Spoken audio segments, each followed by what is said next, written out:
Okay, so I am Scott Reyner, and I am asking my mom some questions. Her name is Betty James. It is October 21st of 2021, and it occurred to me that my questions originally were, tell me about when you got a teaching job in Aiken, South Carolina. Where were you in your life? Were you divorced from my dad? Were you living in the Kenilworth house in Columbia? Were you not divorced? Why did you get a job in Aiken, South Carolina, where we eventually moved? Why didn't you look for a job in Columbia, South Carolina? And so she started to talk about this in about 2 minutes ago, and then she brought up some things that made me think of other questions I had. And the other question was, if I don't lose my train of thought, what was it, Mom, when you were stopped? It was what she had originally said was that she started off the conversation saying I was between my junior and senior year of college at the University of South Carolina when she got married. So my question was, oh, okay, stop. Her intention was to drop out of school because she didn't think she would have to work again. And so I'm going to let her start this, and that led me to other questions about, well, what did your parents think about you dropping out of school? But remember, this is in the 1950s. So we'll start back again. 1950s. Got married in 57. 1957. So I'm going to let her start going back with why she didn't think about finishing school. So start there, please. Okay, the other question, Scott, that you started off with was, how did I end up at the University of South Carolina? And then the realization that I had started off at Women's College at the University of North Carolina. Which is a 2-year school, you said? No, it's a 4-year school. Oh, 4-year school, but you did 2 years. And actually, no, I didn't do 2 years. It's my story. Okay, go ahead. So, actually, after 2 years, if I had been thinking about it, after 2 years, you could go to the University of North Carolina in Chapel Hill. Before that, they would only take day students or nursing students. But that wasn't on my mind waiting until my junior year. So I started off at Women's College, and I was never really happy there because I didn't see myself as attractive. I was a little overweight. I was rooming with a girl who was very attractive, and we were real good friends. I mean, she was a wonderful roommate, and suite mates were wonderful. It was a great group of people. We were all really close. But my social life and my personal life were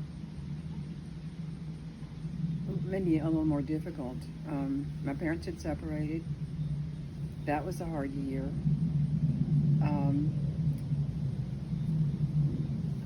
I wasn't happy at Women's College because it was all women, and a lot of the girls who were really attractive had guys coming over from every school, state, Carolina, Duke.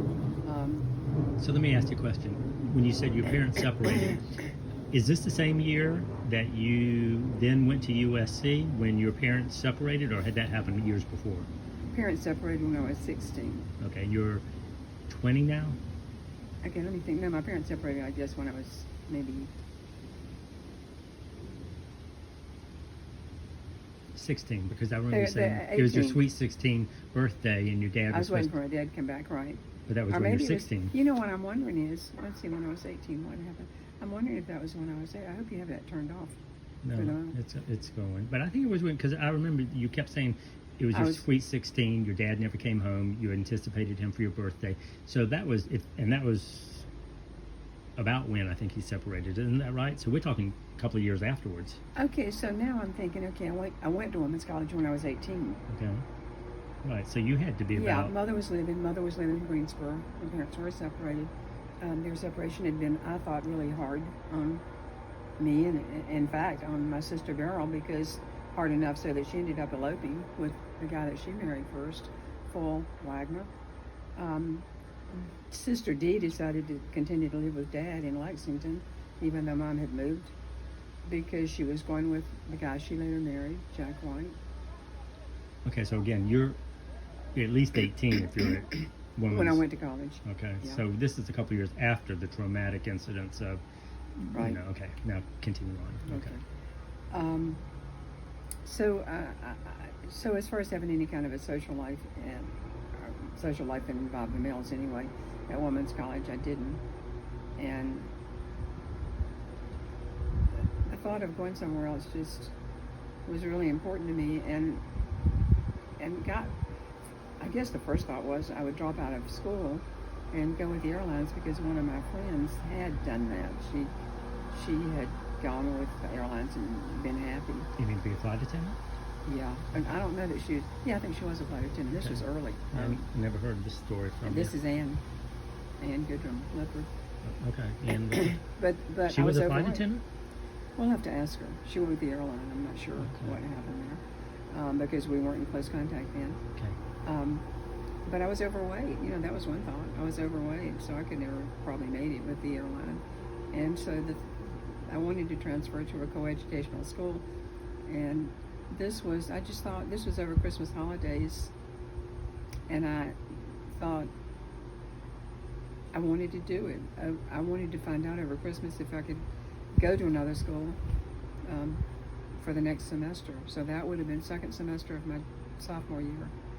And the only two schools that I could write that I could expect to get a quick answer from was the University of Georgia and the University of South Carolina. Okay. So those are the ones I applied to. And I was accepted at the University of Georgia, University of South Carolina, within a 2-week period. Okay. So that is what caused me to transfer in the middle of my sophomore year. If I had been smart and realized that I only had one more semester to go and I could have gone to the University of North Carolina, I probably would have done that. But that wasn't what I was thinking about. Okay, so now you are at the University of South Carolina, and I'm going to. And it's January. Okay, and I'm going to kind of fast because I think my camera doesn't have endless battery life, so I want to kind of get to some things while you're on. So, okay, so now pick up where you are going to get married, and you thought you were going to drop out of school because Dad had his own business. Okay, and that's exactly right. When Charlie and I decided we were going to get married, my thought was I would never have to work again. I would never have to work. I didn't have to finish college. I was going to quit. And smart move on his part, when I said that to him, he just said, no, you're finishing school. And that was it. Okay, now at this point, you originally said that you were kind of fat and chubby. From the pictures I've seen when you were dating Dad, you weren't fat and chubby. You were really slender. So have you lost weight now? Well, I wasn't slender when I started weighing. I had gone from a high of 152 pounds to when I met him, I was 136 pounds. Now, did you consider yourself attractive or not? Better. Okay. Better. I didn't consider myself fat like I had earlier. Okay, let's take a side note. Talk about how you met Charlie, and then we'll get back to this story. Okay, I was at the University of South Carolina. I was at my dorm. My mother wrote and said that a rabbi that she really liked and respected, a rabbi from Temple Emmanuel in Chapel in Greensboro, who was a good friend of hers too, was going to be exchanging pulpits in Columbia, South Carolina at the temple with the rabbi Rippins, who was normally there. And Mother said she would have him contact me, which he did. And he said came to my dormitory, and said he was going to be speaking that night. And why didn't I come? If I came, he would make sure I had a ride back to the dormitory. So I did. I took a cab that night. And now, how did Grinnell, who I call your mother, did she know this rabbi? he was a good friend. So why was he in Columbia? I have to listen to this again. I said he exchanged pulpits. Gotcha. Yeah. Excuse me. So I went that night, and I guess I listened, and then I saw him, and then he introduced me to Reyner and Charlie, mother and son, who were at Temple. And Any reason why he introduced you to him? Well, because they were going to give me a ride back. Charlie was going to give me a ride back to the He just dormitory. happened to pick them. Yeah, I guess he just was looking for somebody who could give me a ride home. Okay. I'm not really, I never asked why them. Okay. And they were, Charlie was with his mother because they were celebrating the Yorkshire Jewish, for the year after his dad died. His dad had died in November. This was in the spring, and for a year, you normally go on Friday nights to celebrate the death of the person in your family who has died. So was this, did they mention Pop Reyner during this? I mean, was that the reason for this? No, it was just a Friday night service, Okay. and they do mention the person who has died, but along with other people who have died. Okay, gotcha. Okay, so that was in probably March, maybe 1st of March, and Charlie that night, I'm trying to think. I think that night after we dropped his mother off, maybe we went to the Elks Club, which he was a member of, and then maybe he took me home, but took me back to the dorm. But he was kind of one of those whiner and diners, kind of sweep you off your feet kind of person, and I don't remember what happened that we ended up going back out. Obviously, you know, but You mean later you went back out? I mean, obviously we started dating. Okay. Could you tell if he had any interest in you when he's giving you the ride home, even though it's with his mother in the car? Or was it just a ride home? No, but evidently he called me, or he made a date when he took me back, so that it was obvious that we were going to see each other again. Okay. And what did you think when he's the one giving you a ride home? Did you just think, oh, this is a ride home, or this is a cute guy? It's a ride home. Okay. Yeah. Did you like his mother, 40? I don't remember thinking about that. You know, and I don't, like I said, I think we must have dropped her off. Okay. Charlie probably dropped her off, and then he took me back to the dorm. I Okay. can't remember. Okay. Um, So now let's get back to the story about how you ended up in Aiken and when the divorce was happening. And we can go back and fill in some other things, but I was really interested in how Aiken, why not Columbia, and were you married? You were or not? asking me about working, why I decided to go to work in Aiken, Right. and that's not really what happened. After I graduated from University of South Carolina in 1960, I took a secretarial course just because I thought it would be easier to get a job as a secretary. Are you married now? 1960. By 1960. Yeah, you are, because I was born in. No, you've missed some things. 1960, we had already separated. Okay, gotcha. So married in 57, separated in 59. Okay, because I was born in 59, so we were both born, me and Shay. Now you're separated, and you went back to. I took a secretarial course because I thought it would be easier to get a job. Why? Were teaching jobs not plentiful back I then? applied for no, I didn't graduate as a teacher. I graduated in sociology Oh, with the idea that I would get a job in social welfare. But I always liked secretarial, and I always thought that would be a good thing to have. So I took a course, probably 6 weeks maybe, at a secretarial school in Columbia, and did very well. And they placed me several times as a temporary in some jobs. now you're living in the Kenilworth house, right? I'm living in the Kenilworth. Where's house. Dad living? He moved in with the girl that he was. Shacking up with the New York girl, Well, she was a Columbia girl at that time. but she was the one from New York that She was the one that they ended up, and she and her roommate and your dad, going to New York. I don't think of her as a New York girl. Well, remember when you were telling me? I think that when you were giving birth to me, he was having a fling with somebody in New York, No. and he came back home and No, said, it's just your timing's off. "Okay," but that story No, happened. I mean, they ended up going to New York. She wasn't a New York girl. They ended up going to New York, Okay. and they came back. So this is the same girl that you're Yeah. now talking about. Right. So did you say he was living with her? He was living with she and her roommate Okay, in Columbia, I guess. in Columbia, yeah. Okay. And so I took the secretarial course and got a job as a in the secretarial field with a publicity company, a one-person publicity company. A guy who was working for South Carolina Electric and Gas. He was doing their advertising, and I worked for him for probably a year and a half, maybe. And Enjoyed it? yeah, I did. Nice guy? Oh yeah. In fact, we stayed friends for a long time.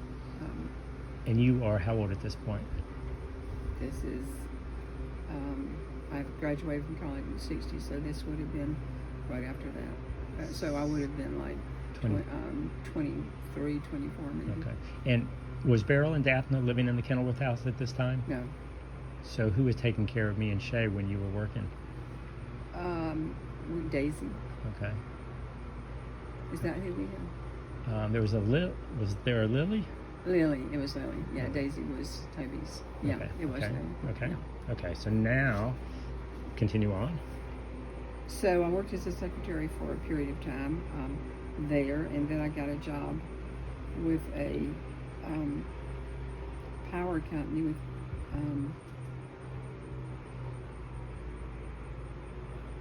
Atomic Energy Company, I think. I'd have to think back. Okay, but why did you leave the first job? If you enjoyed it. Probably, I think probably, I'm trying to think of the guy I worked for because he was such a good friend, and I was thinking about him last week.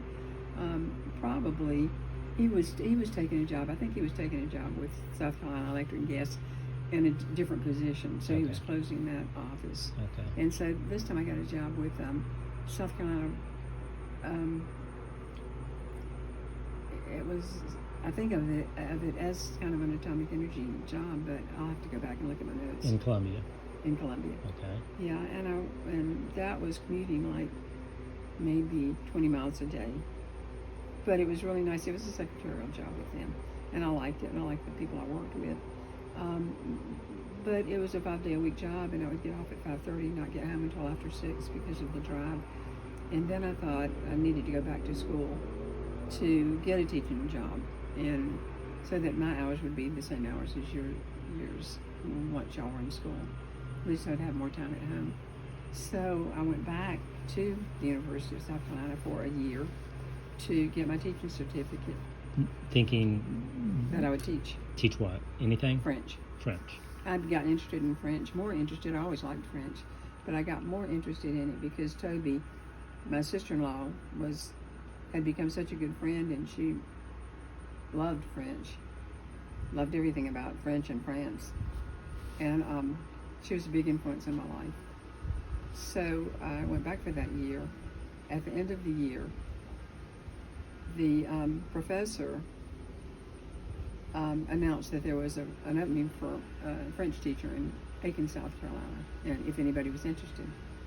And I was the only person interested. Had you done well? I had done fine, yeah. And I mean, you don't really know how to speak French, I'm thinking. But this was also at a time when people weren't speaking French. Okay, you just had to kind of teach something that you weren't really that proficient in? Proficient in teaching it, but not proficient in speaking it. Okay. Yeah. So how many people were in your class? When I was taking that class? In that class that he's saying, if anybody's interested. Maybe 18, 20. Okay, and so did you raise your hand, or did you talk to him later? I went afterwards and asked him for the information. Okay, and so how soon after did you apply? I'm sure I'll call him like that day or the next day. Okay, and knowing if you get it, did you even think you might get it? You would get it? Well, I didn't think about it. I called, and I did get it. I mean, did you have to interview? Yeah, I went for an interview, and I got the job. So you drove down there? Mm-hmm. Drove to Aiken, met with the superintendent of schools. And this is Aiken, South Carolina. What high school? Is it Aiken High School? Or? Well, it was just, I would be teaching at Aiken High School. Okay. So what were you making? Do you remember at that time? I was probably making $3,000 when I started teaching. Yeah. $3,000 a year. Oh my gosh. Yeah, right. And did you, was that an improvement from the secretarial job that you Sure. Okay, right. So. But then I only did that for a year and a half because then I was offered a whole lot better job with the South Carolina Department of Vocational Rehabilitation. Were you even looking? I mean, what made? I was not looking. So how did that happen? I went into the drugstore, and the pharmacist in the drugstore, I guess I had been in a number of times, and maybe we'd had some conversations, and and he said he knew this guy who worked for the State Department of Vocational Rehab who was looking for somebody, and why didn't I apply? And what was that position? It was working with females. Okay, that's good enough. Let me ask you, was this Don? I was done. Yeah. Okay. Jane Britt's friend that became your Right, friend. right. And so you went from making $3,000 to now what does this job pay? Probably double. $6,000. Okay. So The big thing was the big thing that made me even have to think about it was you have summers free when you're teaching, and I knew once I started working anywhere else I would be working year round, and that I loved traveling, I wanted to travel, and that was gonna replace the traveling. so you had to kind of think, do I really want to do this? Right. So what made you decide? That double salary. Okay, that was more important than spending time with your kids. No, it wasn't that. No, I was still going to be spending time with my kids because. Okay. So when you are, let's take you back a minute, time frame. When you're sitting in class in the University of South Carolina, what month is it that the guy is saying there's an opening? It was in probably Aiken? May of maybe 60. Okay, May's good 3. enough. So then when you started teaching French, is it for the fall? Is it It would starting? be for the fall. So within 3 months, you had moved to Aiken, South Carolina. Right. How did you know you were going to be able to afford buying a house? Did Dad help at all? What did Grandma think about it? What did Dad think about it? What kind of relationship at this point do you have with Dad? It was always a good relationship. Okay, so how did you know you were going to be able to afford this house? He was giving me $400. That was $200 for each child support. And, That was enough to make it. Do you know what your mortgage payment was? well, it turns out that the house that I found in Aiken was a house that a lot of houses were built by the Veterans Administration for workers who came down to build the Savannah River plant? Savannah River plant, which was in the atomic energy plant, which was a part of it. And the houses were inexpensively built, and a lot of them. And that was in Crossland Park, which is Okay, I where didn't know the that house story. was. Yeah. That's that could not be further away from Savannah River plant. You know, of all the places in Aiken, it's on the other side of. But the workers, there weren't that many spaces for residences to be built for all these workers who came in, thousands of workers who came in to build the plant. So it's only like 20 miles, I think. Okay, well, yeah. How much was that house? So the house, turns out, this guy who, first of all, the superintendent drove me around and showed me these houses. And then I went to see the guy who owned this particular house. And I just couldn't believe it. It was like it was being given to me. It was like going to cost, they had 2 mortgages. But one of the mortgages was $55 and the other one was like $50. Wow. I mean, it's like. So you were going to assume his mortgages? Right. Really? And Yeah. had you looked at any other houses? I don't think so. So the first one you took, Yeah. and you just assumed his mortgages. So you were paying at most Like $130, Yeah. and you were making considerable. I mean, that was nothing. More than to you. that, yeah. Okay, and that was my a salary. 3-bedroom, 1 bath, small house in Crossland Park. Okay, interesting. Okay, so Dad moves back into the Kenilworth house. I assume so. Yeah, I'm sure he did. Once we moved out, Okay. I'm sure he moved back in. Yeah. Okay. Okay, so that really answers my question about how we got to Aiken. So now I'm going to just jump around for some other stories But that. just stop for 1 minute. Okay, I'm going to stop for a second. Okay, so now we're starting again because she was bringing up some other things that I thought were interesting. She asked herself, gosh, we got back together with Charlie, my dad, at one point. And I said, well, was that after you moved to Aiken? She said no. And so she was trying to figure out that point. But let me ask you, so how long were y'all separated before you actually got divorced? Because I thought you said it was a number of years, like maybe 5? We were separated for 9 years. Okay, separated for 9 years. And why so long? I didn't even realize we were separated that long until I looked back at our divorce papers and realized it was like, because I was thinking, gosh, if we had been married 10 years, I probably could have gotten his Social Security. Yeah. But because I guess he didn't really want to get married again, so he didn't initiate the divorce until he did get ready to get married again, I guess. And you didn't think about, well, it's over? Well, I wasn't going to get married again, so. Yeah, but usually people just don't linger. Never thought about it. I mean, I Okay. guess that maybe I thought I was divorced. Okay. So then you said there was at some point, this is while y'all were still married, y'all actually bought a house in Fort Worth, Texas, and you were going to move out there. So shortly kind of tell us what was that all about? And at what point of your marriage had you early part when you just finished? Are you dropping out of college, or had you gone? Yeah, where were you in your marriage? Okay, so after you were born, Scott, right after that is when we separated, and that was you were born in May, so that would have been like end of May, and then your dad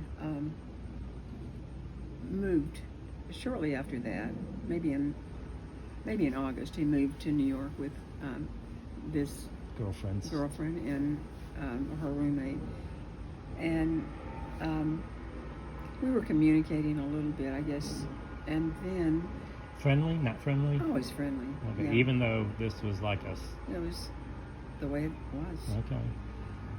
So Horty, my mother-in-law, who was still always good and kind and wonderful to me,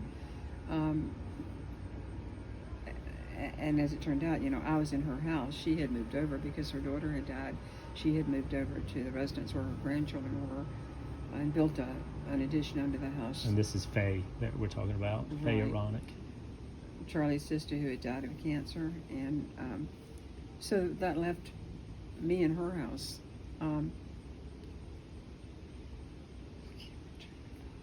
So going back to Fort Worth, how did that happen? So Charlie had gone to New York, and Hardy told me that he was going to be coming back for Thanksgiving, and so I guess we communicated, and he came back and said he would like to try again. He came to Thanksgiving dinner. I was at Thanksgiving dinner. This is where? At Hardy's. Okay. At his house. Is he saying he's finished with the fling in New York? Well, I assume so. Okay, yeah. And that he wanted to start again. He wanted to try again, and he would show me that he really meant it, and that things would be different, and so we did get back together then. So this was like 6 months after you were born, Okay. I guess. And so how long were you before you get to the Fort Worth? How long did this last? Well, it was during that period of time, I guess, that we ended up. Your dad got a job. He never was happy really in the jewelry business with his brother being in charge, I guess, and he got a job as a Publicist? salesman for one of the liquor distributorships because a friend of the family's had it. He just bought one in Texas, in Fort Worth, and had given Charlie a job. So he had flown out, and he was kind of in training in Fort Worth, and since we were starting over, I flew out, and we looked at houses and ended up buying a house in Fort Worth. So you remember going to this house that you're buying. Mm-hmm. What was Dad, how long was he in New York? From the time we separated, shortly after, probably from August to Thanksgiving, which would have been November, not that Okay, long. so 3 months or so. He wasn't working while he was there. Okay, that's what I wondered. So when you're now, he calls and says, I want to get back together. This is we're together, Thanksgiving. Okay, yeah, but when he says, I want to give it another try, Uh-huh. but you just said he wasn't working during this time, does it cross your mind back then that, well, you got to have a job, buddy, if I want to... No, because he was. This is when he had done the distributorship. he had flown out to be interviewed and gotten the job with Yeah, Bob. but before that, when he's saying, didn't he say he wanted to get back together? Yeah, but by this time, I guess Okay. he had gotten a job with. Okay, He knew okay. that he was going to be working with. Okay. the I mean, did it distributorship. ever cross your mind that, Dad always had a lot of different jobs, but he never had one job for a long time, it doesn't seem. So I always kind of got the impression, just from his personality, knowing him, or what I knew of him, that he kind of floated around a lot. He maybe relied on money from his family, but it didn't seem like he was really a money maker. No, I don't think he was a money maker. Okay. He gambled. He was a money spender. So I mean, did that cross your mind that Yeah, because the family had a jewelry store. He could always go back to that. Okay. So it wasn't like he didn't have some kind of background. Okay, so now you buy this house, and now go on from there. Okay, we bought the house in Texas, and then Come back. I flew back. And I was arranging trucking and our house being emptied, and the schedule was Toby and Ellen would drive my car to Texas. I would fly out, or I guess Charlie would drive in, and we would drive out together. And so the beginning of that happened. Toby and Ellen got my car, started to drive to Texas. Charlie had flown in, and this was like the Packers had come in and loaded stuff in the truck, and the trucks were sitting outside our house waiting to go the next day. And Faye's husband, Sandy, came over that night, and he and Charlie got into an argument, a kind of vicious argument where Charlie was screaming at him, and Sandy left, and just that whole scene of seeing Charlie that angry over, I couldn't imagine, over, it seems like it was maybe over a record, a disc, or something maybe he had borrowed, and I just knew then that things weren't going to work out. Really? So did you have a conversation with Dad? So yeah, I said, I don't think we Did you even ask him what was that all about? Why so mad? It didn't even matter. Okay. I mean, it was so unnecessary, whatever it was all about. And I just said, I don't think it's going to work out. And when I said that, he said, well, in that conversation, he let me know that he had seen Earlene again, the woman who was supposed to be out of the way. He had fun. Do you think to he see her. said that just to kind of get back at you, or? Didn't matter, whatever. Right. I couldn't imagine. I didn't have to think anymore about whether he meant it or not. He said it. So then you had to call Toby and Alan? So we tried to find Toby and Alan, and finally did locate them in New Orleans and tell them to turn around and come back, which they did. And then your dad flew back out to Texas and for his job. And thank goodness, the holding company, which was a part of the Joyce the Hart family stuff. Right. They bought the house, and then they took over the responsibility of selling it, which they did. So Dad went back to the distributorship in Fort Worth, but he must not have been there long. Did you say he went back to work, or he went back, and I don't know how long he was there, because I don't know how long he was there. Okay. So when all this is going on, are people rallying around you, Toby, Allen, Horty, kind of trying to... All the family was rallying around me. Everybody was rallying around me. But, Charlie was very popular with, I think about his friend Harold. Even now, Harold is 90 years old, and he just has such fond memories of Charlie. So, I mean... Charlie had some good friends, some people who really, Charlie... The way Charlie was to his friends was a little bit different from the way he would have been in a romantic relationship or a marriage. Yeah. And those friends were close friends, and they could forgive him for anything. But I mean, his family was. I would think Toby and Alan would hurt. His family was very hurt. And I'd be pissed. His family was hurt, and they were really wonderful to me. Always wonderful to me. Okay. Forever. Okay. They were wonderful to me. Let me see. Are there any other? Tell me one or two of the best qualities of Dad and one or two of the worst qualities of Dad. He was generous. He was generous because even when we separated, I never had to worry like some people do that y'all wouldn't be taken care of or that I wouldn't be taken care of. That was one of the really good qualities. And he could be funny. He could be very funny. So those were two things. He was generous and he could be very funny. What else? What are the worst qualities? Well, the worst qualities was he had a quick temper, and he was too. I guess the worst temper that could be both things, but he was a little full of himself sometimes. I remember he was talking about a policeman stopping him, and he was thinking, who was a policeman to stop him. I don't know the circumstances, but he was not an humble man. Okay. Well, I don't even remember you talking about his temper. Had you seen that in the time that you were dating or married to him, besides the one incident you just mentioned? Yeah, on our honeymoon. What happened then? We went to the Fontainebleau, really outstanding, fantastic, expensive hotel in Miami, Florida. And we went to a stage show one night early after we had been there. And a photographer came over and said, I just want to take a picture, you know, how they float around. And I looked at Charlie and said, oh, let's get our picture taken. And he said, no, that's $20.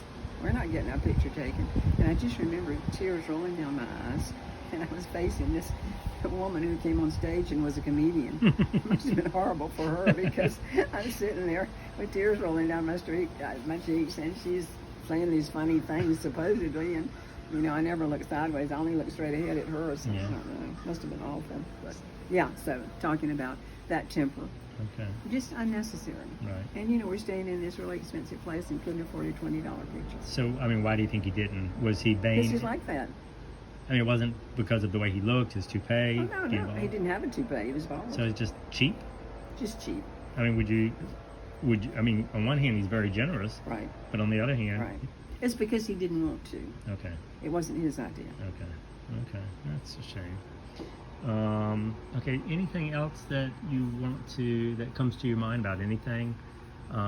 Talk about when Faye died. You knew she was dying. I remember seeing pictures of the wedding at their house.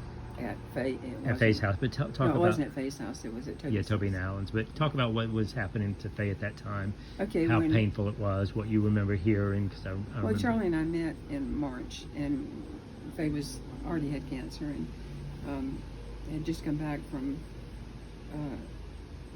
New York, finding out that there wasn't anything that could be done. And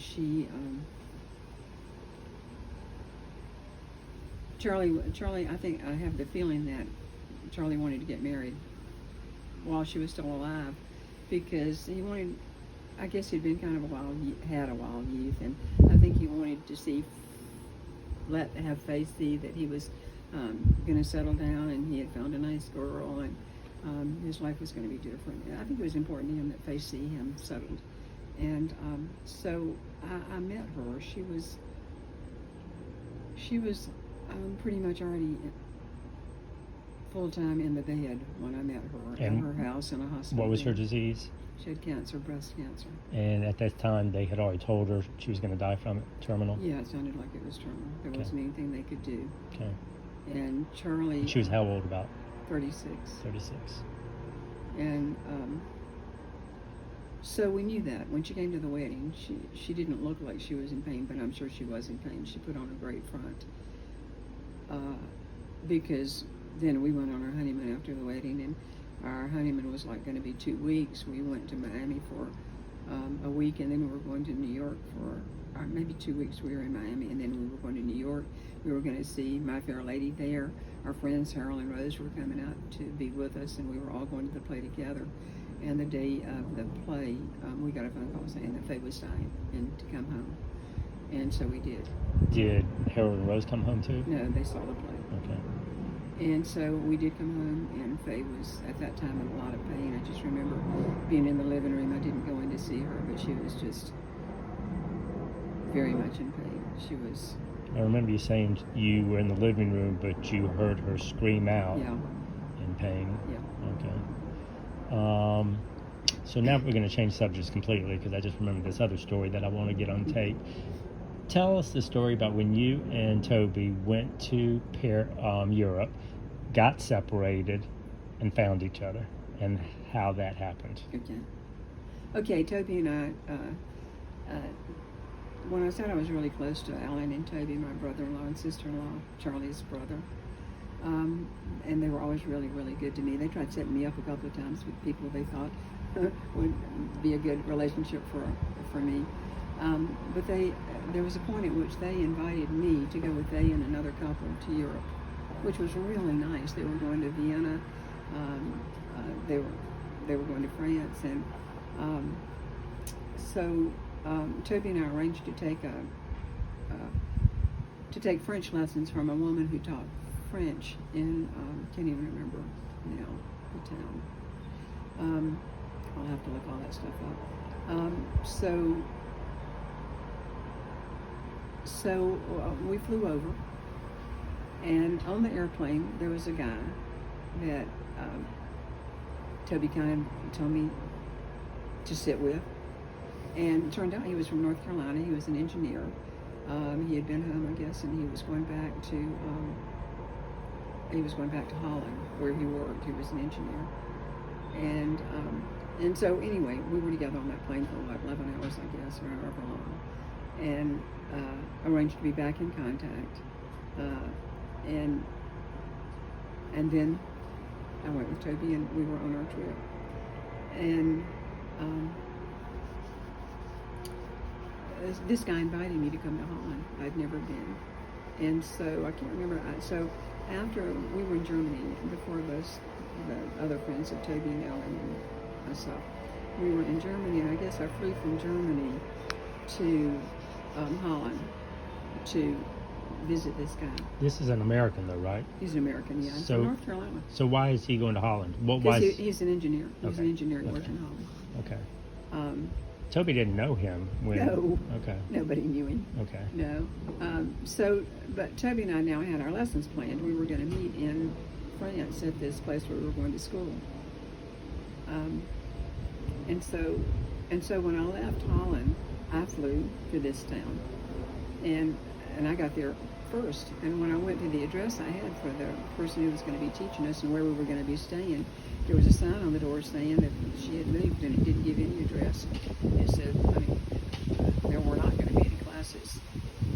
And there was no way for me to reach Toby. She was supposed to be coming. We were going to meet at this woman's place, at the place we were going to be staying. And this is way before cell phones, just so everybody knows there's no way to communicate like we Right. can modally Right. today. Yeah. Okay, go ahead. And so I really had no way of reaching Toby. And Now, why didn't you just wait there for Toby to arrive? Because that was the address that she knew to go because to. it wasn't that she wasn't coming in that day. I didn't have any idea when she was coming in. Okay. A couple of days, maybe. A couple of days. She wasn't later. going to start the same class as you with this Yeah, person? but we were both there early. I mean, days before. Okay. And there was no class, and there was no place for us to stay there. Yeah, but I mean, let me go back because I might have been daydreaming. Y'all decided y'all were going to meet up with this lady and get lessons. Had you set a date to do We it? had, but I got there a couple of days. And so why early. did you go to, you just wanted to kind of get a free lesson or another lesson before she got there? Just No, because I you were probably there? just was going to. Check it out where it is? I don't have any idea. Okay. So now, So, and maybe Toby was supposed to come in maybe that day, maybe the next day, I'm not sure. okay. But I knew that we weren't going to meet at this woman's house because I couldn't stand at the door for 24 hours waiting for Toby to come in. Okay, let me stop you for a minute. So back then, without phones and everything, had you already found a place to stay? We were supposed to be staying there, I guess. Oh. Okay. Okay, because maybe in the place where the woman had the lessons. I don't Okay. even remember. okay, go ahead. But so I had to find another place to stay because we couldn't stay where we had originally planned to. Okay. And not knowing how I was going to reach Toby. So the only thing I could do was I just went down every day. I checked the time that I knew where she was going to be coming from. She was going to be coming from Germany. And I must have known maybe she was coming from Munich, I can't remember. And so I just checked the train timetable for when the trains were coming in from Munich. And so I was always down there every time the train came in. From So how many days do you think you went to the train station to look for Probably her? 2 days, maybe. Okay. And I don't know how many. And the Visitors Bureau was right beside the train station, which was good. Because then I'd go in the Visitors Bureau to find out what time the train was coming in. And so I was in the Visitors Bureau one of the times that the train was coming in, and Toby came into the Visitors Bureau. And that was just the way it was meant to be, I guess, that that we would find each other, because there she was and there I was. Now, were you kind of panicked by this time before you saw her, thinking, how will we ever reconnect? I was a little panicked. Now, when she saw you, Both of us. She was kind of panicked too? Well, not panicked anymore, because there we were. But I mean, had she... Well, she was coming in the Visitor's Bureau for the same thing, to try to figure out what to do.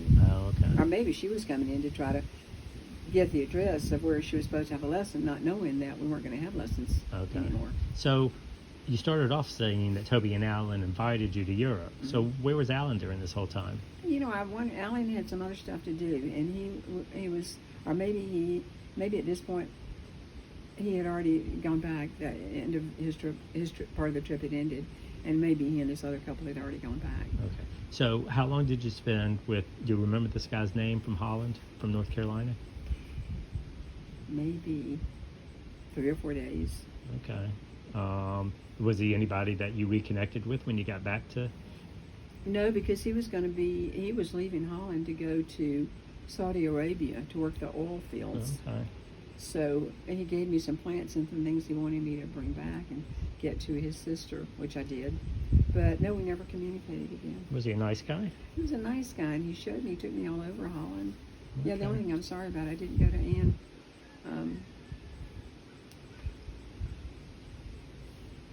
Who was the girl who was in the attic for so long? Oh, and yeah, drawing a blank. oh, me too. God, that tells you our age. The Holocaust and Diary of Anne Frank. Anne Frank. Yeah. Yes. Okay. Okay, so what else can you tell me? Any story that I'm not thinking of that you want to put down on memory? No, I think your phone's going to run out before.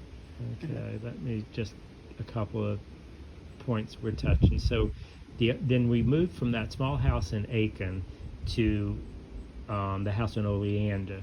And what I remember about that story is you got us out of school because you put a bid on this house that was for sale, I believe, for around $24,000. And you put an offer in for $21,000, if I remember right. And it was a 4-bedroom, 2-bath house in a nice part of town, big step up from where we were in Crosland Park. And I guess they had accepted the offer because you came and got us out of high school, I guess, to go buy the house. Not high school. You wouldn't have been in high school then. It would have been like, y'all were probably in maybe junior. Maybe elementary school? Yeah. Okay. So I thought that was kind of cool that, and am I getting that story right? Well, you and Shay both say that. I don't even remember that.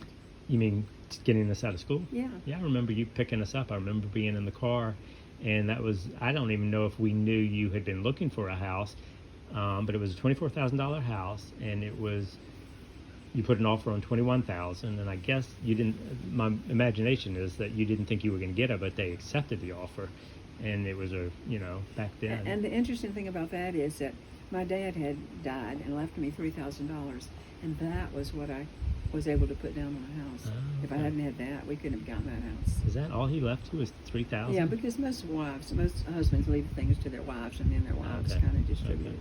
Okay. That was a story I remember. Talk about the incident that I'm sure Shay probably doesn't even care about, but I thought it was interesting because I'd never heard it.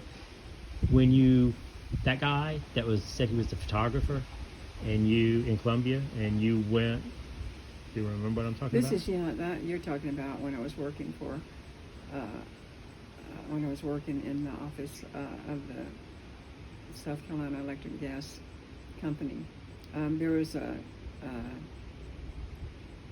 don't know whether it was a public relations firm down the hall, but there was a guy who was always very friendly. He would come by. He was kind of a photographer type, and he would come by our office and talk, and he was friendly with the person I was working for. And so I got to know him. And at some point, he asked me if I would come to his house and model. He was married. I knew he was married. Come to my house. I don't remember that part. Come to my house and model. And model something. And I guess I said yes. And I did go to his house. And then when I got to his house, his wife was not there. And it was one of those situations where you really don't know what to do. But anyway, he gave me a bathrobe of hers and told me to put it on, which I did. And now I'm thinking that he was a voyeur, probably had an opening in whatever room I was changing into, and he was probably watching me. That was probably part of the kids, probably the kick, because then I'm sure taking a picture would not have done that much. So he just took a couple of pictures, I guess, of me in the bathrobe, and then I changed back, and all that. It's weird. Yeah. It's really weird. So you kind of got scared that this might not be the Right. Yeah. situation you thought it Right. was. Yeah. Okay. Okay, I guess I'm going to turn it off. Just tell me how old you are at this point. I am 85 years old. 85 years old. And your mom lived to be how old? My mom lived to be 96. 94, I think. Was it? I think so. And how old did her mom live to be? Maybe she lived to be 96. I'm 99. Not sure. Oh my gosh. You know But better you're- than me. But you're close. And I think Dee is how old? Dee's 3 years younger than me, so she's 82. Yeah. And Beryl died in her late 70s? Yeah. Okay. She died of what? Pancreatic cancer. Okay.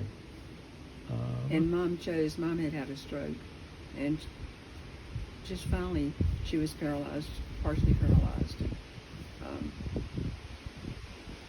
She just, her quality of life was gone, and she decided to let herself die by not eating or drinking anything. And not drinking anything is terribly hard. But I just remember when mom was kind of,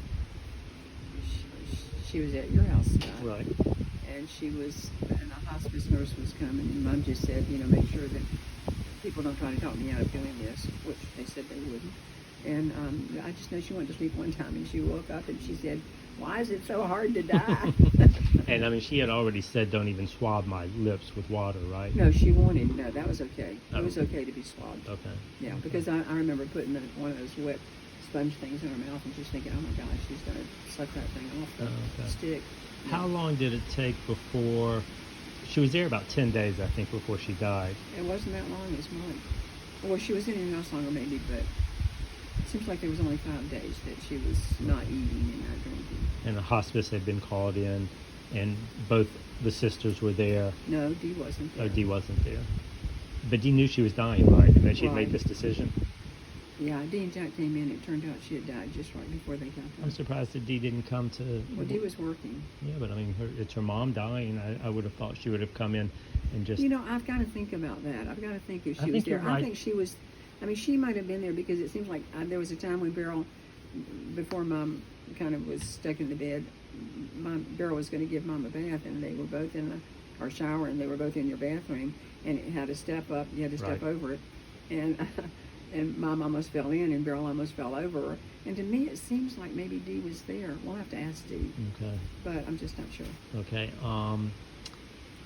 And on her deathbed, she kind of recanted how hurt she was during the time that her husband they were separated. I just said, Mom, I guess I said, what are your memories? Are you thinking good thoughts or bad thoughts? And she said, bad thoughts. And it was more that I just think, like a lot of people, her life could have been so different if things had gone well. I mean, Did you ask her what that meant? And I want to know what it meant, because number one, she and my dad were madly in love when they got married, and my dad had an operation that caused him to be impotent, and they were young. And for the rest of their lives, I mean, he had to live with that, and she had to live with it. Dad had gone to the Mayo Clinic. He'd gotten a sympathectomy to try to help him with high blood pressure, and instead it caused him to be impotent. And then Mom was a devoted wife, and then Dad made it look like he was having a relationship with his secretary, which couldn't have been possible, but I'm sure it was painful. Right, emotionally. Yeah. Before they got back together, and they did get back together for 10 years. Okay. Was during that time that she's telling you this story, bad thoughts, were her eyes open or not? Yeah. Okay, so she could communicate and look at you. Right. Okay. All right. So, anything else before we shut it off? I don't think so, but all I can say is thank goodness for my two boys. Well, thank you. Couldn't have lived my life without him. That's a beautiful thought to end this with. Okay, I'm turning it off now. Again, today is October 21st, 2021, and Mom is at my house in Gastonia, North Carolina. I am 62 at the moment, and she came down because we are taking a plane trip tomorrow to Rochester, New York for a long weekend to just go up so she's interested in the Erie Canal that went through there, and so that's why she's here, and we should have a good time. So anyway, that's it for now.